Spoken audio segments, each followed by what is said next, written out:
This is literally a 500-year-old hammam. They used to be washing their clothes in the flowing water. Nice to meet you.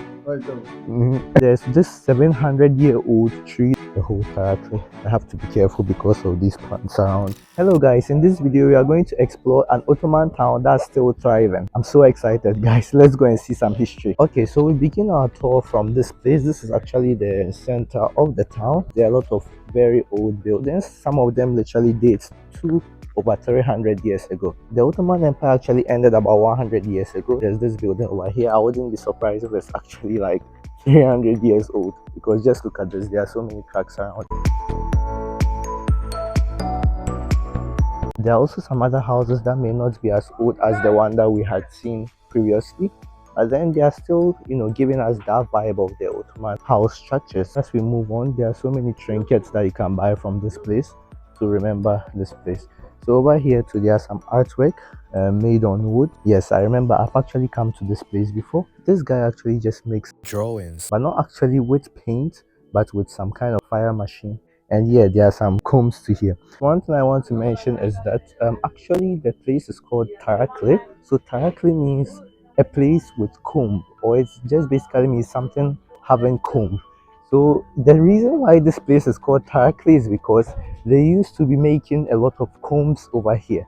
So due to that, they decided to just name the place Tarakli, which means a place with comb, or we can say something with comb. So that's where the name comes from. I think I've arrived at the center of this place. Let me just give you guys a 360 of everything before we keep on moving forward.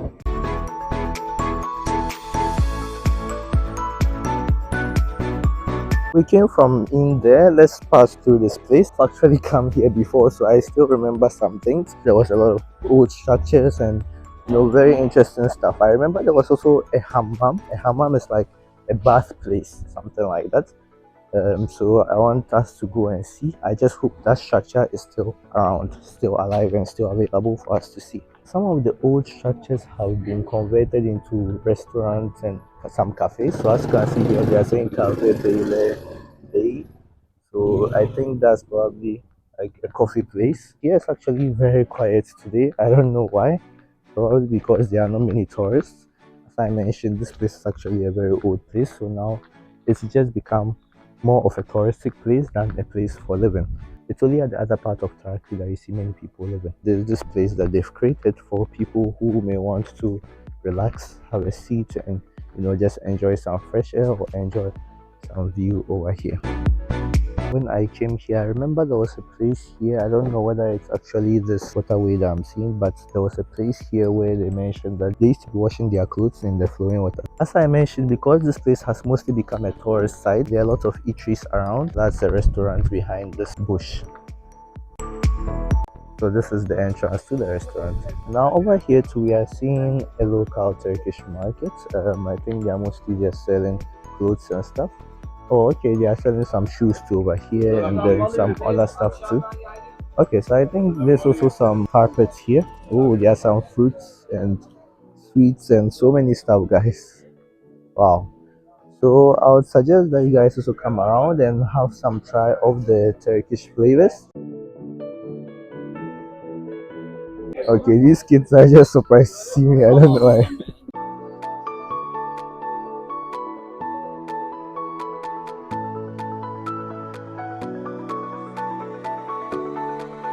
Okay, so I think we've probably come to the end of the market, or we can call it a bazaar, so we can move back to wherever we came from. Not only do you get some beautiful views of these old buildings, but you also get some view of mountains too around. There are literally so many, even throughout Sakarya, not just Tarakli, but then it's just so amazing.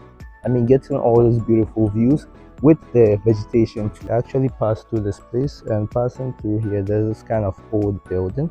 I think this was probably the place where I spoke about where the washing was being done, washing of clothes.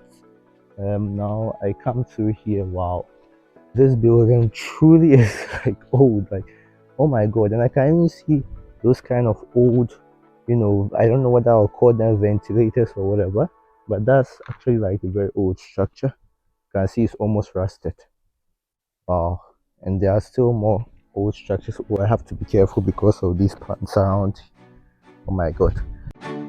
very beautiful birds. But I think it's actually a cafe. Wow, so guys, this is literally a 500-year-old hammam. I still can't believe that I'm seeing this. It's actually not in operation because, of course, it's so old and it wouldn't be safe to use. Even though it's not in use, it's still amazing that it still stands, as a structure. We continue our tour through these old buildings.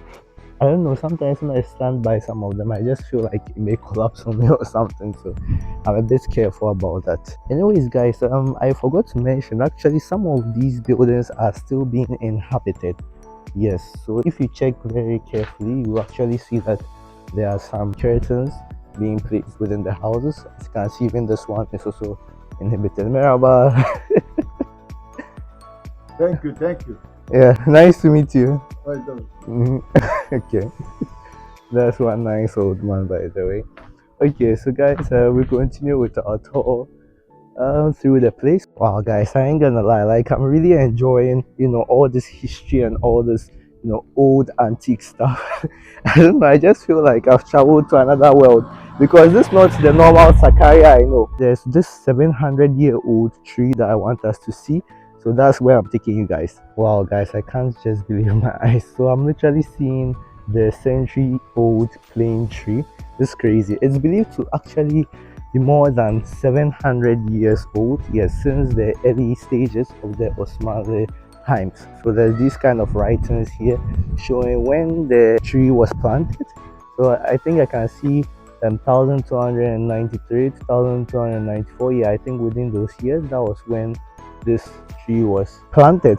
So over here, we're actually seeing this kind of plate that's showing that the Ministry of Environment, Urbanization and Climate Change has recognized this. So this probably is like a real deal. It's not like the people of this area just decided to get up and start creating these things, but actually they've been recognized.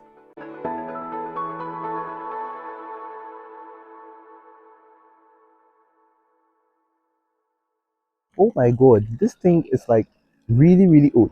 Guys, I don't know whether you guys know this, but this is literally the Osmanli language, the Ottoman language. They used to write in Arabic letters, and that's literally it. So this actually proves how old the structure is. Oh my god, guys, just look at this.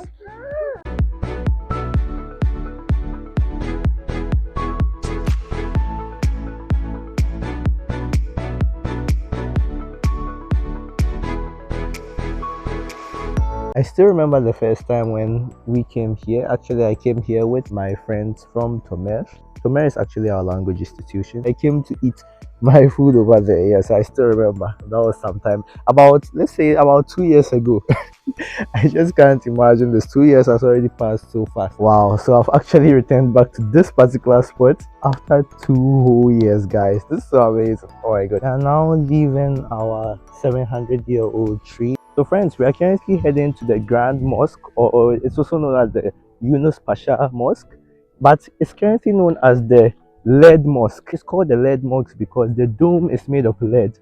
Very dangerous. I'm wondering how they even managed to put that without, getting some lead poisoning or something. But let's go and see how it actually looks like. I'm just so excited to see that one. Then after that, I'm going to stand at the hill and give you guys the overall view of the place. Oh my god, I can't wait to give you guys that one. Even though there are so many old buildings and stuff, it's not just old buildings standing. Actually, some of them have been converted to hotels and places of stay. Some of them have even been converted to mansions and stuff. So if you come around and you are willing to live in any of them, you can actually just go on Google Maps and contact them, or you can ask some of the locals around. They can lead you to where you can apply to get one of these buildings as your residence for however long you want to live in any of them. So yes, that's one of the opportunities. And also one thing too is that there's this kind of meal that Tarakli is known for. So actually that meal is called Meshhur Tarakli Güveci.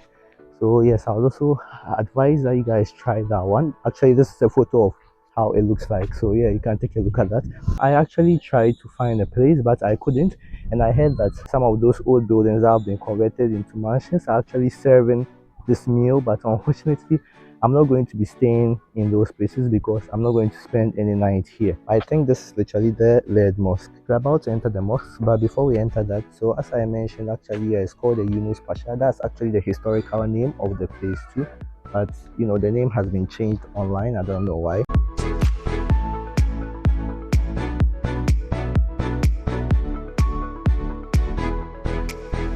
During the Ottoman time, they used to cover their domes with lead because they saw it as a way to protect their mosque from rain, sunshine, and also snow.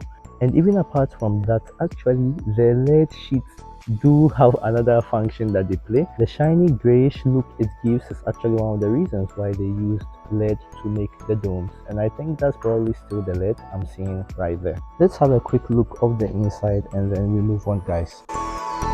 So it's actually locked. It wasn't actually locked. There's a mechanism for opening the mosque, and I didn't know about that. So there's actually this kind of rope over here which I had to just pull in order to open the mosque. Wow, it wasn't that difficult.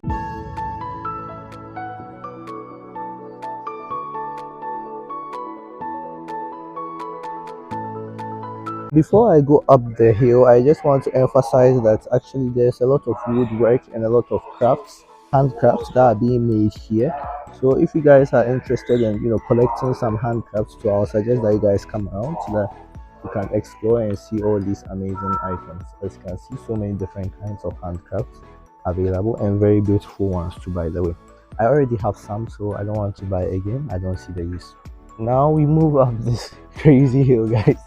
Oh my god, I'm sure I'm gonna lose my breath. I still remember the first time I came here when I found it so difficult to get up there where that red tent is. Up there, we are having the beautiful flag of Turkey too. From this spot, I can actually see, a lot of Tarakli, but I don't think this is enough. So let's keep on moving forward to see more. From here, I think we even get a much better view. Let me get closer so that we can even get a much better view. I still remember I came here to have some drinks with some friends over here. When I say drinks, I mean normal drinks, not like some beer or some wine or something. The whole Tarakli in one shot. I just can't believe this, guys. Oh my god. This doesn't seem like real. Like I see these on like videos and stuff like that and on photos, but seeing it in real life is just so amazing for me. So beautiful. Thank you all very much for embarking on this journey with me. It was so amazing. I was so excited to see all those Asian stuff, 700-year-old tree, the 500-year-old hammam, and all those amazing stuff. So guys, please like the video, please subscribe, please comment, and please turn on the notifications so that you can see all the new content. I have so much amazing stuff coming up from different parts of Turkey, so just subscribe to stay updated. Goodbye for now. See you later.